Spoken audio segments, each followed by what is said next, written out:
एक दलित की बेटी न्याय मांगी। तो इस पर जो बड़े न्यायप्रिय लोग हैं, जो हमारे प्रकरण में इतना बड़ा आंदोलन खड़ा किए, अब उन लोगों को से मैं पूछना चाहता हूं, इस दलित की बेटी के लिए, न्याय के लिए ये लोग कुछ करेंगे कि नहीं। आज मेरी सत्ता छीन लो, मैं जितना ताकतवर जमीन पे हूँ, ये 2027 में मेरे लोग बताने का काम करेंगे सत्ता कैसे छीनी जाती है। देश चंद्रशेखर आजाद से ये जानना चाहता है कि इस दलित की बेटी को न्याय कब मिलेगा। मेरे ऊपर आरोप लगा था, मैंने सीधे ऑन कैमरा बोला था कि यदि आरोप साबित हो जाएगा तो मैं फांसी पर लटक जाऊंगा।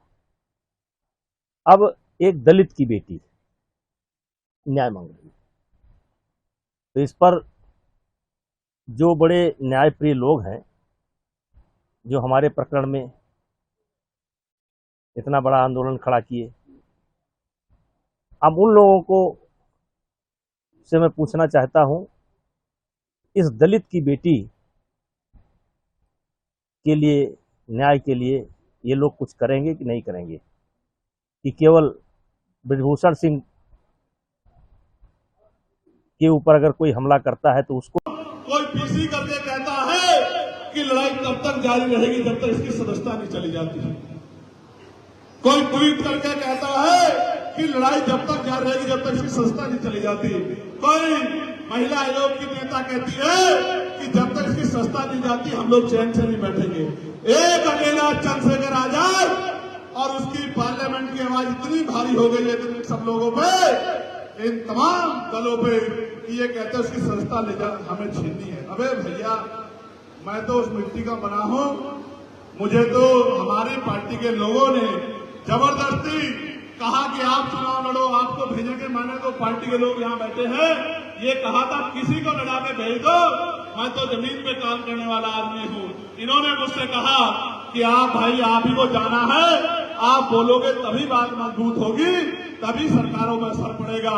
मैं सस्ता की परवाह नहीं कहता, ना आज करता ना कभी करता, कल की जाति आज चली जाए। आपने वोट से दी थी, आपकी दी हुई ताकत है, जिस दिन चाहे चली जाए, लेकिन स्वाभिमान के साथ समझौता नहीं होगा।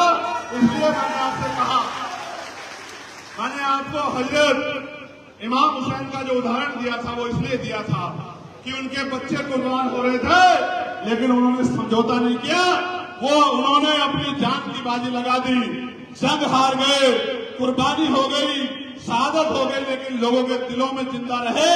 और आज तक यजीद को कोई नाम लेवा नहीं है और हजरत इमाम हुसैन लोगों के दिलों में जिंदा है। मैं यही बात बता रहा हूं, मैं यही बता रहा हूं। मैं सस्ता की परवाह नहीं करता। मैं कहता हूं गवर्नमेंट को, आज मेरी सस्ता छीन लो, मैं जितना ताकतवर जमीन पे हूं, ये 2027 में मेरे लोग बताने का काम करेंगे सस्ता कैसे छीनी जाती है।